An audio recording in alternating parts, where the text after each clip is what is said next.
आपके और हमारे सबके लाडले सांसद महोदय और हमारे राजस्थान विधानसभा के तीनों विधानसभाओं के विधायक महोदय और सलम्बर के विधायक प्रत्याशी जीतू भाई और हमारे बीच में बैठे हुए महिला शक्ति और हमारे भारत आदिवासी पार्टी के तमाम पार्टी पदाधिकारी और हमारे सबकी ताकत, हमारे सबका अभिमान, हमारे सबका स्वाभिमान, आप सबकी जय। जय जोहार, जय आदिवासी, जय भील प्रदेश। साथियों,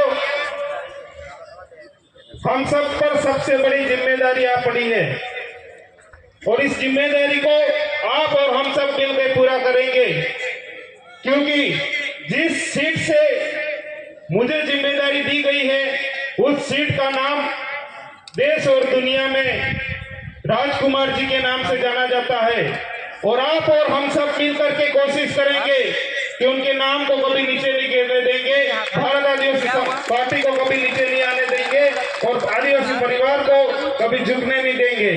साथियों,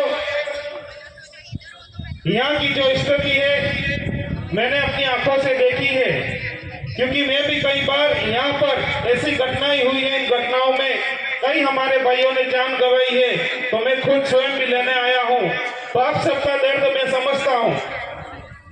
तो हमारी तरफ से पूरी कोशिश रहेगी कि हम सब एक ऐसी योजना, एक ऐसी रणनीति बनाए आने वाले समय में कि आप सब और हम सब मिल करके जो यहाँ पर जो घटनाएं घटती है, यहाँ पर जो समस्याएं होती है, यहाँ पर जो शोषण होता है, उन सब के लिए अपन अच्छी सी योजनाएं ला करके आने वाले समय में बहुत ही बेहतर काम करेंगे। और साथियों,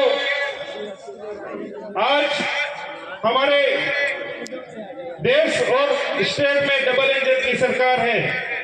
आप और सबको पता है पिछले 4-5 सालों में ऐसी कई सारे कानून बने जो आदिवासियों के विरोध में चले। जब मणिपुर की घटना हो रही थी और हमारे सबका ध्यान मणिपुर पे था और दबे पांव सरकार एक कानून लेके आई थी जिनको हम वन अधिकार सुरक्षा अधिनियम कहते हैं। उस नियम में ये कहा गया था कि हमारी जो जमीनें हैं उन जमीनों पर ये लोग अवैध कब्जा करने जा रहे थे। आप सबको, हमारे जो पढ़े लिखे भाई उन सबको पता होगा। मेरे अपने भाइयों को मैं ये भी बताना चाहूंगा कि हमारे पास जो बिनाले में जमीन पड़ी है, जिसको हम चारागाह जमीन कहते हैं, जिसपे हम कब्जा करके बैठे हुए हैं, उस जमीन पर सरकार की नजर है।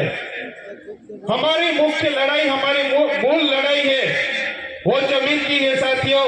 और हम सबको मिल करके इस सरकार की जो गलत नीतियां आ रही, उस नीतियों के विरोध में जा करके अपन सब लड़ेंगे और हमारी जो जमीन है, हमारे जो पुरखे दे के गए हैं, उसको हमको बचा के रखना है, ये हम कहने आए हैं। और साथ ही मैं ये कहना चाहता हूँ कि आने वाले 13 नवंबर को विधानसभा सलम्बर और 84 के चुनाव है, उसमें आप सब साथ और सहयोग दे करके विधानसभा 84 और सलम्बर दोनों ही सीटों को एक जबरदस्त जीत देंगे, ऐसी आशा और अपेक्षा रखता हूं। साथियों, आपसे अपील है कि आप सब दिवाली पर घर पे आए तो अपना अपना ख्याल जरूर रखें। आए दिन सड़कों पे कई सारे एक्सीडेंट होते हैं, तो अपन त्योहार पे जब घर पे आते हैं तो नशे का सेवन बहुत कम करना है और हेलमेट जरूर पहने। और आप सबसे मेरी एक अपील है कि आप सबसे मैं विश्वास चाहूंगा कि अब की बार 84 और सलम्बर की दोनों ही सीटों पर आप जबरदस्त वोटिंग करके जबरदस्त जीत दिलाएंगे, ऐसी अपील चाह रहा हूं। तो आप सब हाथ ऊंचा करके हमें विश्वास दिलाए कि आप जबरदस्त हमें जीत देंगे। बहुत बहुत धन्यवाद। जोहार, आभार, जय भील प्रदेश। बहुत बहुत धन्यवाद अनिल जी का।